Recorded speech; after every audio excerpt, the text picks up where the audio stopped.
Hello friends, and I'm going to go over chapter 13 6-turn route and like what kind of preparations I've done here. But before I do that, I'm gonna preface by saying that as soon as I started doing recorded attempts on this route, the AI started doing something different, like something pretty big and different that like I kind of had to start adapting to on the fly. So there's a lot of like improv, and there might be some sus crits, like some stuff might have actually salvaged it, because I didn't really get to iterate on that whatever the hell the AI was doing. Like I wasn't sure if it was RNG because I did so many runs before recording, like because it wasn't like at the very end, it was like in the middle. Something in the middle just changed for like no reason. But anyway, I just wanted to preface that so that I don't have to do that when I'm actually commentating the actual run. But let's go over some of the prep. Alright, so Alir still got that slim sword with Makai engraving from before losing the ring, which is pretty important. But if I were to do this run, like this entire LTC run again, I would have rather this been a steel sword instead of a slim sword, so notes for next time. I'm going to need an obstruct staff.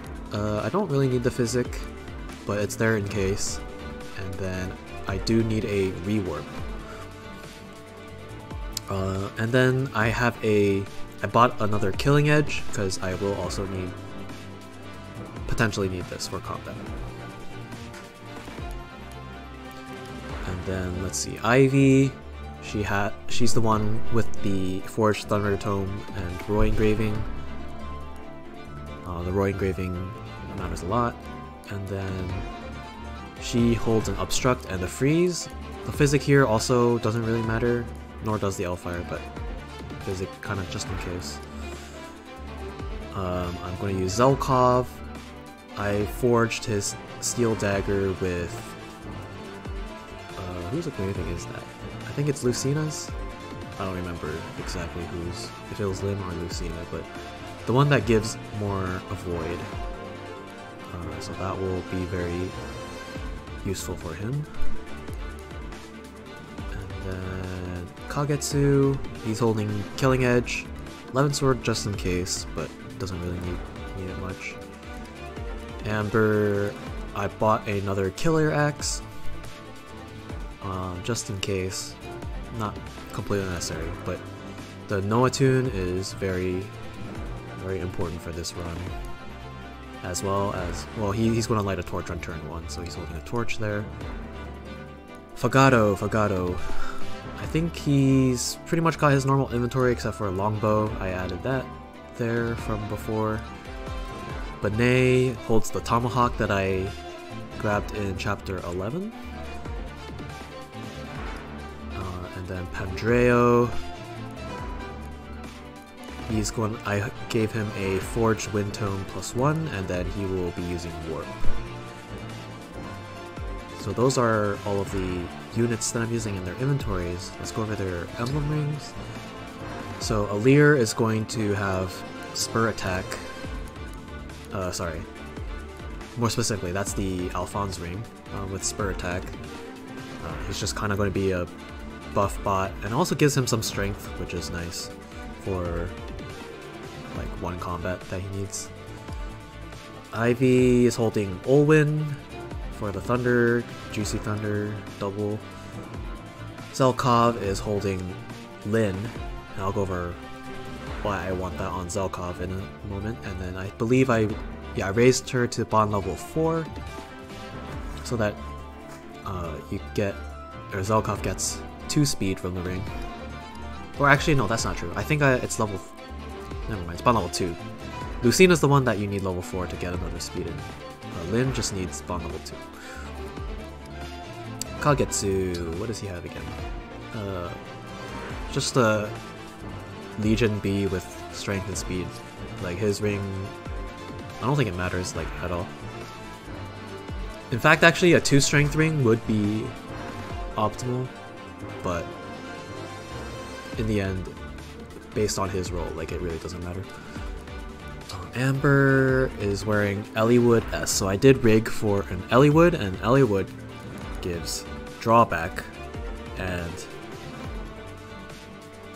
mobility abilities are just really strong. So, and you'll see in the run just kind of how crucial that drawback is. Well,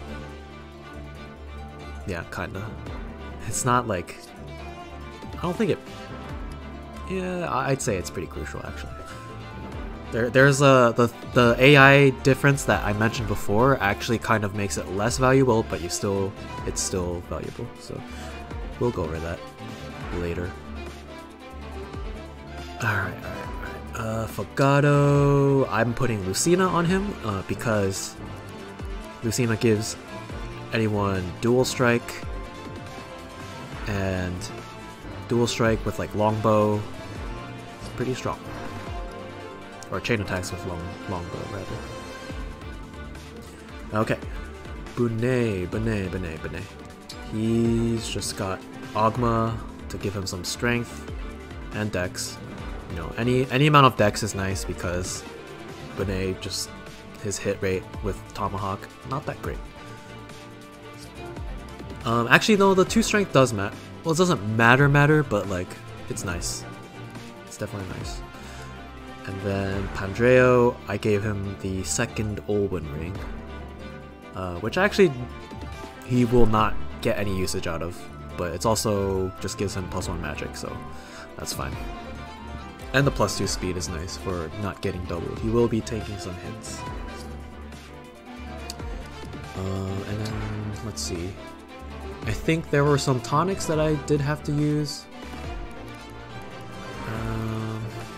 Well, I gave Fogado and Bune Dex tonics just, you know, just to miss a little bit less.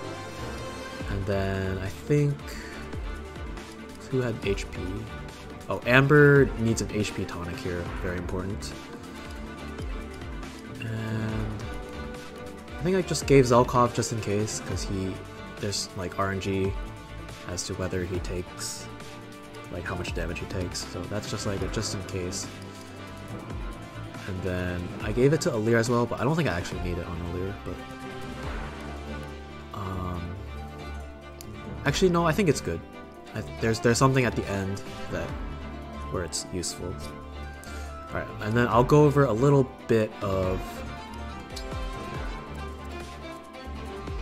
turn 1. Let's see, is there anything? I guess I can kind of go over what this map, like just the general strategy of the map, so I don't have to explain it during the run. So the interesting thing is that there's actually, first of all, the objective is to kill these 2 bosses, and they both have 2 health bars, of course, and they do a lot of damage, so they're no chumps. And then there's some villages to rescue. Notably, this village in the bottom left contains the rescue staff. So there's like that staff is very useful. So I do want that, but it's kind of out of the way, right? So there's going to be a side objective of going down and hitting up that village. And the other interesting thing about this map, I guess I can talk about the Fog of War in a bit, but that's not what I'm considering an interesting thing. But the other interesting thing is that Tamara, Marin, and Panette start like here, next to this village. So they're like already way ahead. But I still have like a bunch of units back here. So it's actually really interesting kind of how to help. So clearly I want Marin, because Marin's got, what, 6 move? So she's going to be able to reach the boss and like bait them the fastest. So I'm going to want Marin to get there, but there's going to be like a bunch of enemies in the way. It's going to be very interesting how I can utilize my units back here to kind of assist in and like facilitate Marin getting there and baiting the boss. So I think this is like a... Oh, and I can talk about the Fog of War. It's actually not really a big deal on this map because the main parts, like all of these parts, have torches, and for some reason like the enemies don't blow out these torches. Except the wyverns up here do blow out their torches. Like, it's like, I don't really get it. But yeah, I'm glad because in this one it would be a little tough to deal with the Fog of War with like maximum ability otherwise. Because like these guys are all, like Tamara's crew is all ahead and they don't have like torches on them. So it would be a game of like delivering a torch to them, and that's kind of annoying. But anyway, I think I said enough. Let's get to the run if you're still listening to this part.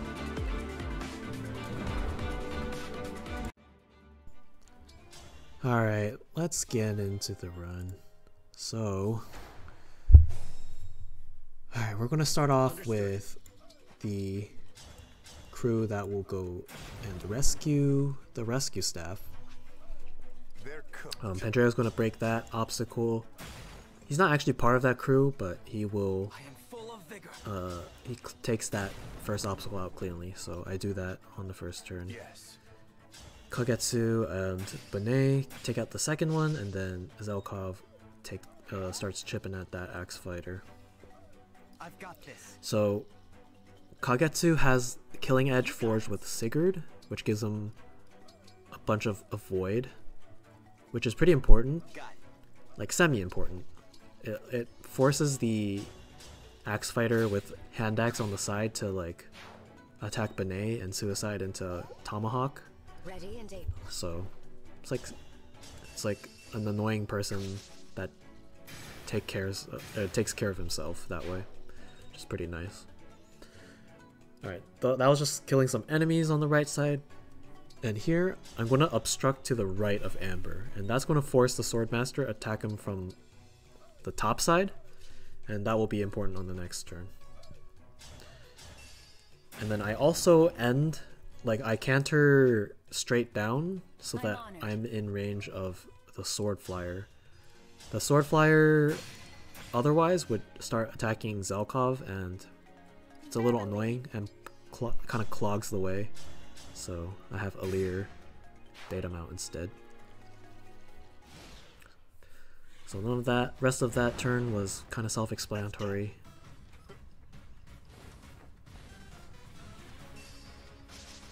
And then here I get a crit that doesn't matter.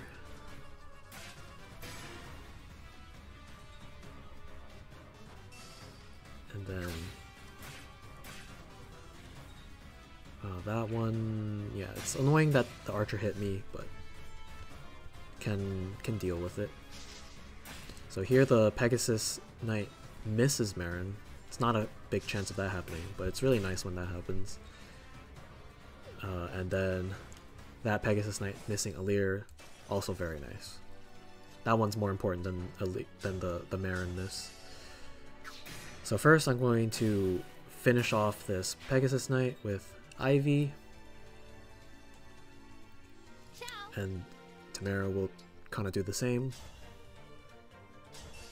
And then you'll see here in a sec that the fact that I have no attune on Amber is very important because he just barely reaches Alir and can use drawback. And that drawback gives me enough distance so that Alir can rewarp over there and then canter next to that torch. And what that's going to allow me to do is have Panette go and hit up the convoy before attacking that axe fighter. I'm going to screw up the convoy menuing, so I'm going to take the time to talk about Amber again. So on turn 1 where I did the obstruct and forced the Swordmaster to attack him from the top side, by doing that, now the Swordmaster is not in range to attack Amber on this turn after he did the drawback.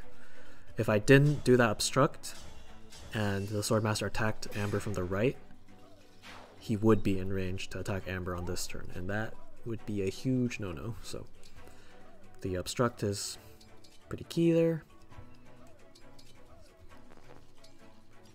And then here I like screwed up. I'm supposed to, so Panette's supposed to take a Slim Sword. Alright, there I also just misclicked. Alright, so Panette's supposed to take Slim Sword with Micaiah Engrave. She's supposed to take Spear, and she's supposed to take Killer Axe. And since Marin dodged the previous turn, she can have a HP tonic as a treat. Otherwise, she would want to use a vulnerary and heal. So that crit isn't important per se, but she either wants to crit or to double while dodging the enemy, and crit just is obviously the very clean answer. Here I will want to equip the Slim Sword with Micaiah Engrave to guarantee survive the enemy phase here. It's not guaranteed, but it's like very likely. And then I'm going to warp Fogado here so that he can get into the action sooner. This was more relevant with the AI movement that I talked about in like the intro, like the previous AI movement. At the moment, it's actually like with the current one that happens in this run and all of my recorded runs, it doesn't matter as much. So if I kept going at it, I probably would have revised it, but I'll try to explain like what it was for on the next turn. But here I'm going to attack with the Stiletto because I actually have too much avoid with the Steel Dagger, so they wouldn't hit me. So I have to kind of downgrade, so to speak.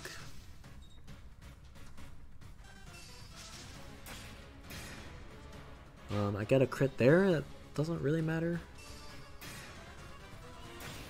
But it's not a bad thing either.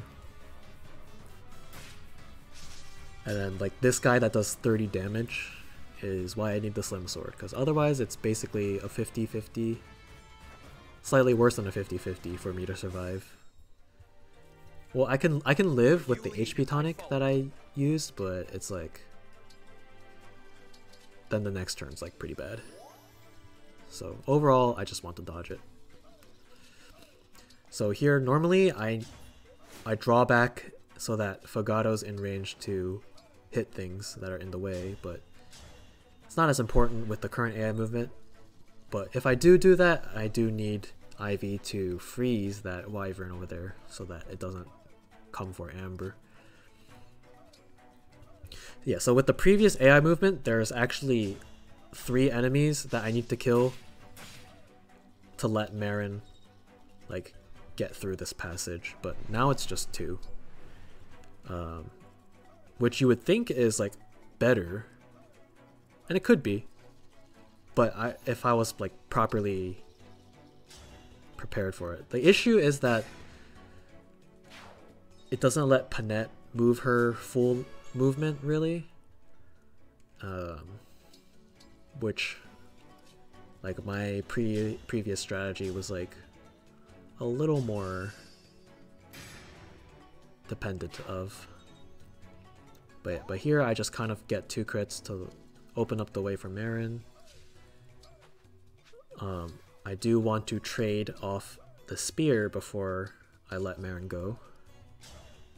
And what the spear lets me do is, while I am engaged with Ike, I take like half damage, but then also the spear weighs me down enough, as opposed to the javelin. It weighs me down enough to get doubled by the silver axe and take a lot of damage, and then he will want to attack Tamara instead of attacking like a Lear or something, which would be much more annoying.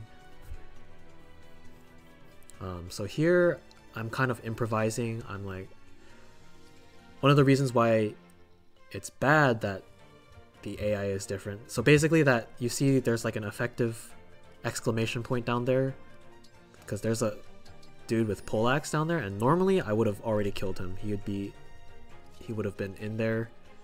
Alir would have gotten a clean like double and with one of them critting, and like would have taken care of that.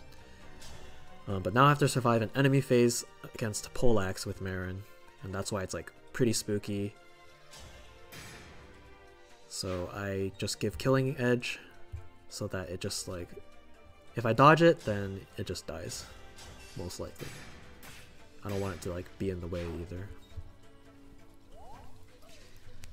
Nothing particularly special is happening down here. I didn't mention yet that the reason I have Zelkov in the crew all the way to the left, I mean, besides the fact that he only got like 5 movements, so it wouldn't be that great for him to go down the middle, but besides the fact that like, yeah, he helps out that side with his less movement, but also with Lin, he gets a ton of range on Astra Storm because he's covert type, so he can actually still contribute to the boss despite kind of being down here with the rescue team. So that's why Zelkov's over there.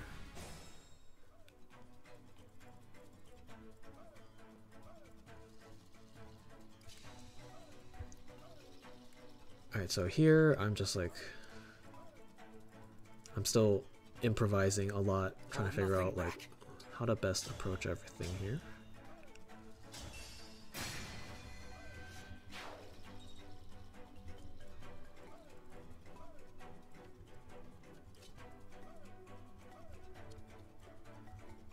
Yeah, so at this point it's like the Panette position, I would have preferred her to be.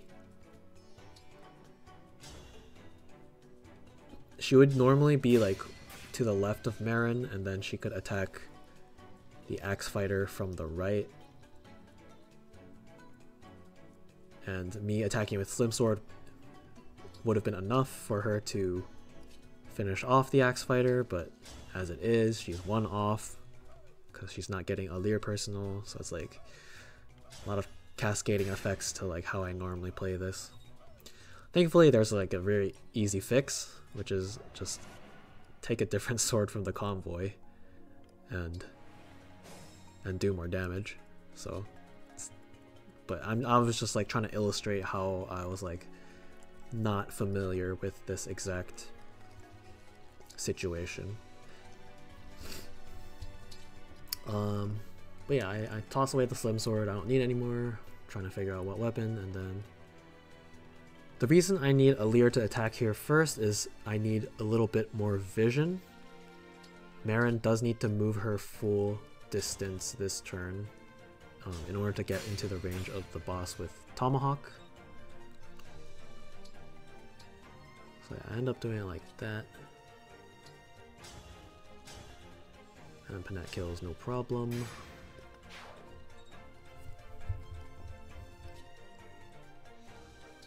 Yeah, then Marin will make sure to end turn. I'll give back the killing edge. She doesn't need it anymore.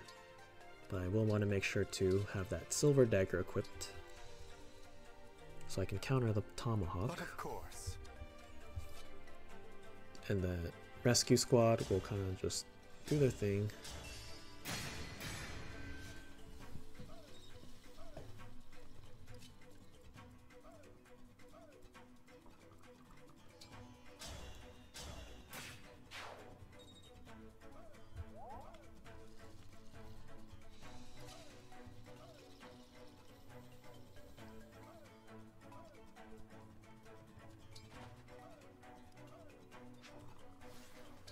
And since turn 4, I can just start engaging and using ability, so I'm just gonna call the doubles here. Divine Dragon. Alright, Pandreo will finish off the Swordmaster.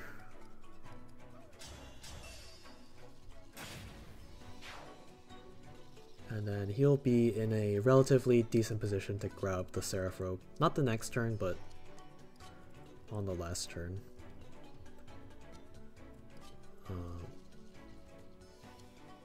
Yeah, Amber's just gonna draw back and kind of get out of dodge. I'm here.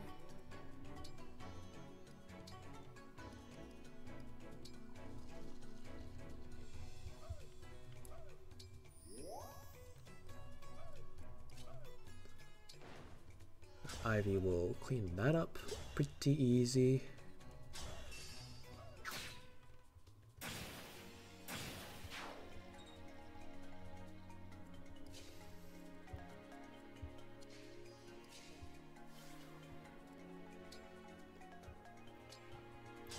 And if I were to do this run, like, in that situation, if I were to do that again, I actually, like, I forgot that there's a Pegasus Knight kind of in the fog above the group there. And I would have, instead of using Amber to draw back, because he's, like, kind of already where he needs to be, I would have let Ivy finish off the Axe Fighter and then had Amber give some more vision of the fog kind of right there. And I'm pretty sure Fogado would have been able to snipe the Pegasus Knight, but because it's kind of making this turn a little more annoying, but alas. Experience for next time, because I might try to refine this Maddening run Fine by me. once I complete this run. So yeah, here, now that I've baited the bosses, I'm going to try to back up and let the bosses bring themselves a bit closer to me.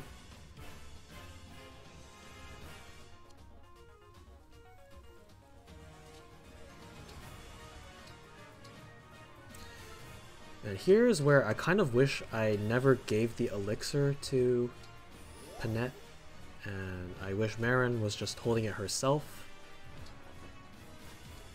And she like gave away like the steel sword or something, because I knew I was going to have to grab the killing edge the other turn anyways. So that was another mistake that I made. Because what's going to happen is, since I had to like kind of go back there to receive the elixir, and like this is the max range of the Tomahawk guy. But what happens is that he and the other boss, the Tomahawk guy and the Brave Axe guy, are going to be like stuck together. They're going to be adjacent to each other. If Marin was able to kind of be one tile like closer to them, I'm not sure if it would be RNG, but there was a different situation that I was able to come across where the bosses were not adjacent to each other, and that makes giving a Leer personal to attackers for either boss like much easier. But as is, if they're adjacent to each other, it actually gets like really messy. So here I'm just going to clean up some of the trash in here. You saw Alir use Obstruct Staff. That will help keep those other flyers on the left out. And I'm going to be using another I'm like trying to figure out where I want to use Ivy's Obstruct from. I decided on here, which was another mistake, but not one that mattered too much. I did this second Obstruct just in case, even though I don't actually need it, because for some reason, like, one of the flyers just chooses to snuff out the torch on the left instead of breaking the obstruct wall. So, but I did just in case because I also had nothing better to do. Fogado kills with Silver Bow right there, and that's kind of like the reason why I didn't want Ivy to stand there. So like then I could use a longbow, and then that would set up for a better next turn, but that's neither here nor there because I do end up getting the clear in the end.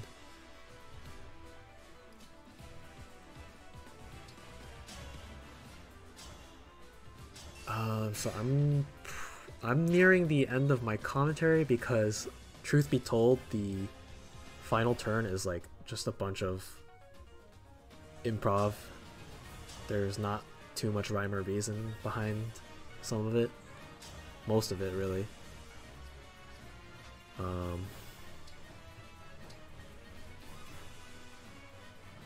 But yeah, I think the final turn will be pretty self-explanatory. I just like try to improv some combination of attacks that end up killing the boss. It's like not super easy to plan.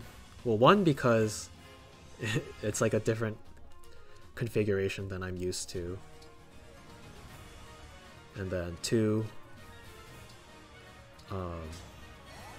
chain attacks don't have great accuracy. Like you're bound to miss some of them, so it's like hard to like figure out exactly what you need. But yeah, I did crit, get like an 8% crit on the boss on enemy phase here. It actually very well might have mattered. So, well, thank Marin for that. But yeah, as I said, I'm just going to probably end my commentary here because there's not a whole lot to talk about. As you like. It's just going to be me throwing stuff at the wall. I'll see you in the next video.